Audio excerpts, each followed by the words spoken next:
All right, everybody. This is Going Back to Prison, day 2. So many of y'all heard last week when I made a little video about going back to prison as a volunteer chaplain. Well, I've had day 2.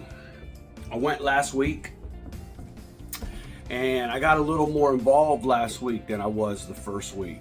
I walked around with another volunteer into the confinement dorms, and I was able to walk through there and talk to a few of the men in their cells at the door. I mean, they didn't open their cell for me to go in, but I went to the door and they come to the door and we talked through the door. But either way, I was able to talk to a few men and pray with them. And the first one I went to, he was real happy to see me, and I passed out a little chapel book called Our Daily Bread. And I asked the fella if I could pray with him. He was more than happy to pray with me. He stuck his hand up on the door like that. I put my hand up on the door like that. We was kind of like that.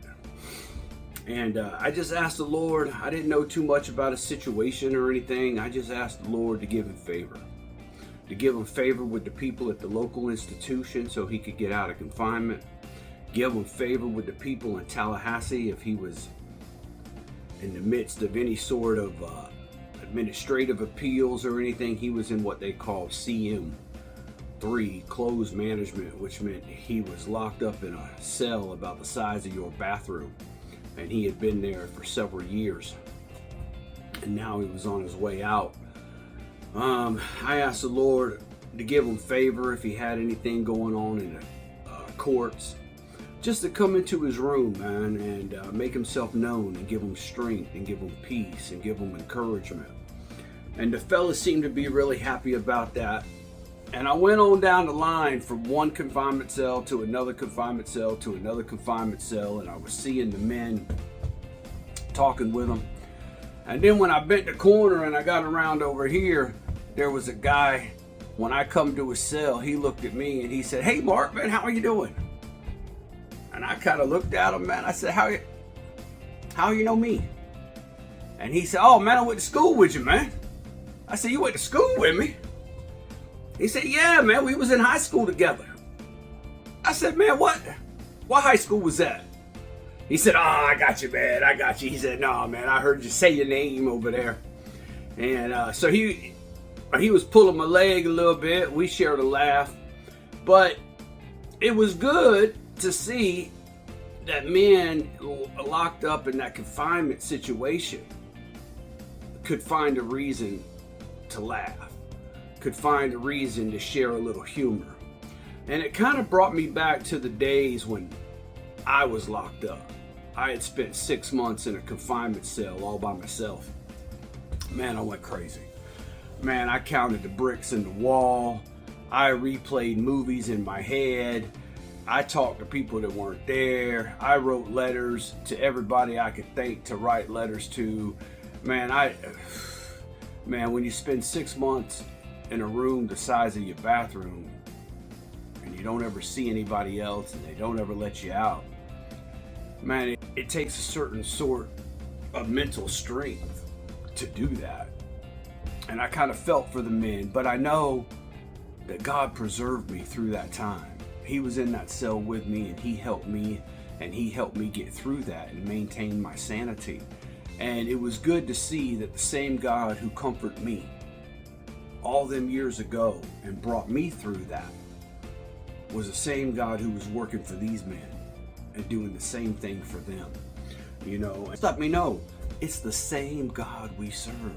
The same God that the saints of old served, the saints from the Bible served, the same ones that our parents served that got them through all these hard times. That's the same one I serve. And it's the same one who was in this cell helping these men. And then I went back to the chapel, and the chaplain, he brought me over to the faith and character-based dorm that they have there. And we went in, and he called all the men out of the cells. "Man, come on.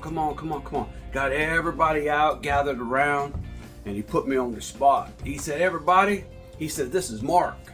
He's a new volunteer. He's going to be coming in once a week to spend some time with y'all guys, talk to y'all guys. And Mark, if you want to introduce yourself, the floor is yours. All the men are listening." And I wasn't really expecting that, but I kind of got up and I shared a brief outline of my story, let the men know that I could relate to where they were, what they was going through, and that I'd like to come in on a regular basis and talk with them, pray with them, counsel with them, maybe teach a class, something like that, see what I could do to help.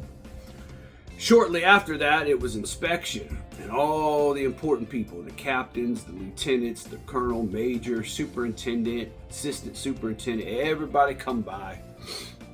They was inspecting all the dorms and the cells, and I just stood there out of the way. I didn't want to get in the midst of all that. And they all come by and looked at me a little strange, like, "Why are you in here? Who are you?" But nobody really questioned me. I guess they figured if I was in there, I was authorized. And they all said good morning, and I said good morning, and they all walked on out the door. When they walked on out the door, the men at liberty to come on back out, and we began to talk. And they're interested in me doing a class. So I went back to the chaplain and I described a brief outline of a survival series class that I wanted to put together and bring to the men. And some of my thoughts here, I've got them written down here that I want to bring into the chaplain next week, see if I can get this approved. And if so, I'll begin working on the curriculum or whatever. But I have it, the first month would be the power of positive thinking. I believe it all starts in your thoughts. Everything good, the course of your life, all the decisions you make, all starts with your thoughts. So I wanted to go over the power of positive thinking, planning, setting achievable goals, and combating negative thoughts. The second month would be personal standards. Do what you say you're going to do, the importance of keeping your word. 10 minutes early is 20 minutes late. I believe to succeed out here in the world, you got to be early. You have to show up to the job early. You got to be accountable. You got to be dependable, reliable, and you got to stand out from everybody else. And one of the ways you can do that is to always be early. A volunteer to help others. I believe it's important to give back, and the importance of delayed gratification. A lot of people go wrong seeking instant gratification. A lot of people stumble and fall seeking instant gratification.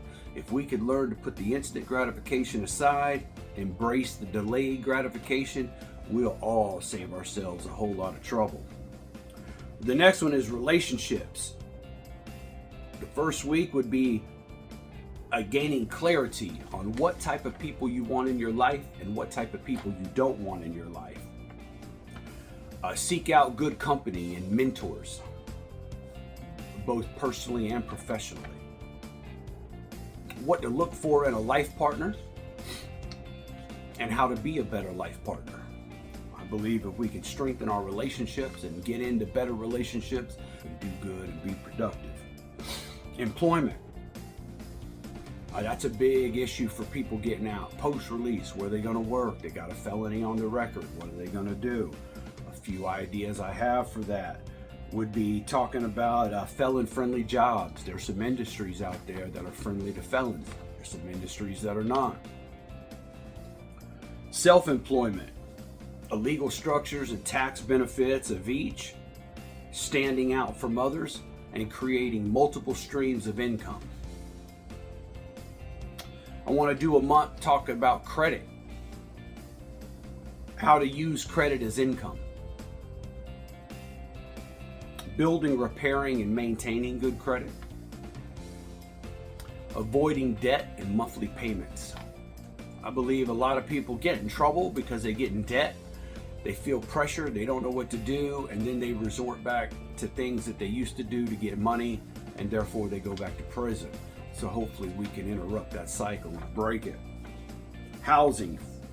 felon-friendly states, and how to overcome the background check. That's a huge issue. That's probably the biggest issue in my personal life, is where to live. And I have some experience with that, overcoming that. And I'd like to share that with them. I think it's important. And then overcoming discouragement, remaining thankful, counting your wins, not your losses, comparing yourself to who you were yesterday and how far you've come, not comparing yourself to others. And then, of course, giving back. I believe if you're involved in something positive and you're giving back and you're contributing to society, you're bettering the community, I think the chances are a lot less of you doing something you ain't supposed to do. So I will be going back in on Wednesday and presenting this outline to the chaplain, and hopefully he can get it approved. And probably starting next month, I'd be going in on Monday nights and teaching a class. Still probably try and go in on Wednesdays and visit the fellas in confinement, how to be a little more informal on Wednesdays as it is on Mondays when I teach a class. At least that's my goal. So that's going back to prison, day 2. Y'all stay tuned on this journey here. I appreciate if you click the like button, subscribe to the channel, click the notification bell, and you can support my efforts by supporting this channel. And I'm coming to you every week with the Going Back to Prison series and letting you know what happened, who I encountered, what we did.